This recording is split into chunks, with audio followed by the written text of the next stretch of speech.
As I mentioned at National Cabinet this morning, all state and territory leaders announced a statement of intent to support the Indigenous voice to the Parliament. Now, of course, they've already signed it.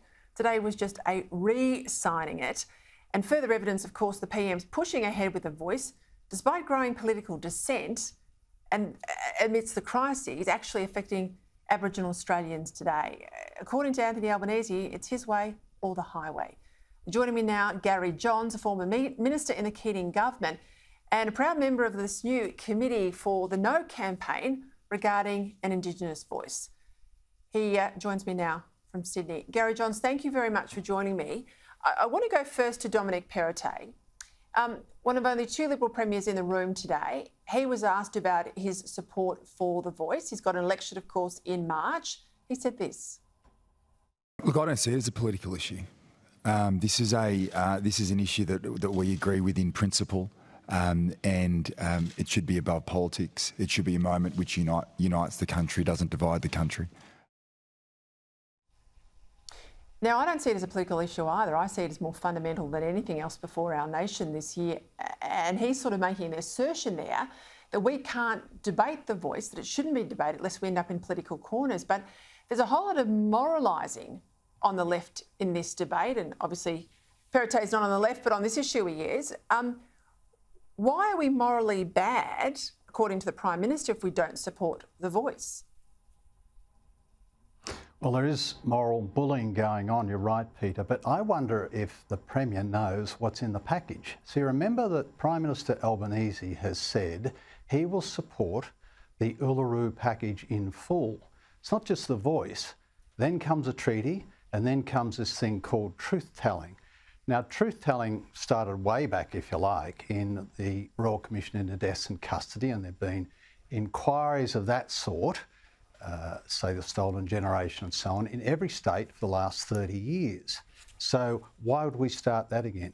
Then there's a treaty between who? Australians and other Australians, and then there's the voice, and we don't even have a package. We don't even know what that looks like. So the Premier has not even looked inside the box when he signed up to it. So I could call that immoral. I think the Premier thinks it's a vote winner, but I think it only just divides what's left of the Liberal Party base. But we'll see what happens on the 25th of March on that score. Erin Molan, just prior to my program, interviewed the Prime Minister, yet again, as it does every time he's before a camera. The voice came up again. Have a listen. This is an issue that's about two things: recognition and consultation. Recognition that Aboriginal and Torres Strait Islander people should be recognised in our Constitution, and consultation that where matters affect Aboriginal and Torres Strait Islander people, they should be consulted. That's just good manners, Erin. It's just good manners. Now, this good manners line is similar to the moral line, similar to the line about being on the right side of history.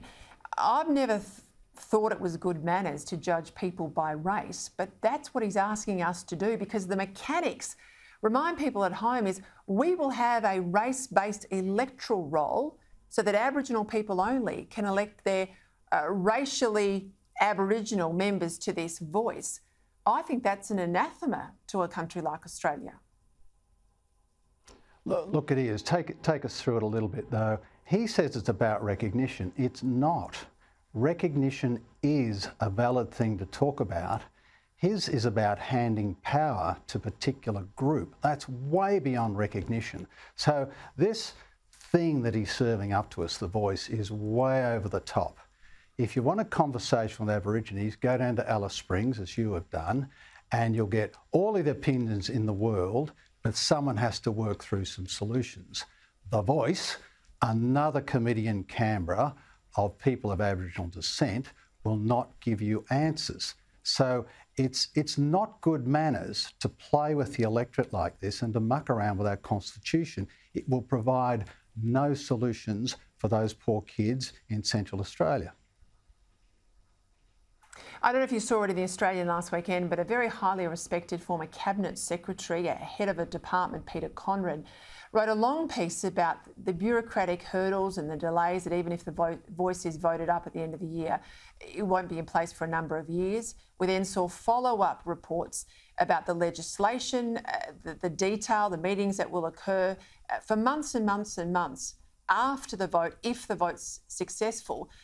We're really being asked to support a blank cheque with no capacity to rein this thing in. It's a pig in a poke, you're right, this will go on for years, even if the referendum gets up. We've got to vote it down so we can get to a proper discussion about what ails those kids in Central Australia. So where do people go to hear more from your campaign? Because I know you're up against it, Gary Johns. You haven't got the 200-odd million that the other side have. You haven't got the tax deductibility.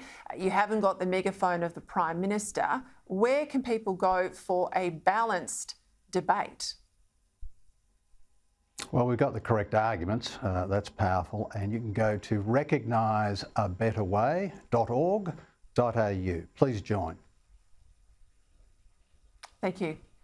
Gary Johns there. I'll put that on my Instagram page and you'll find it, of course, on the Sky News website.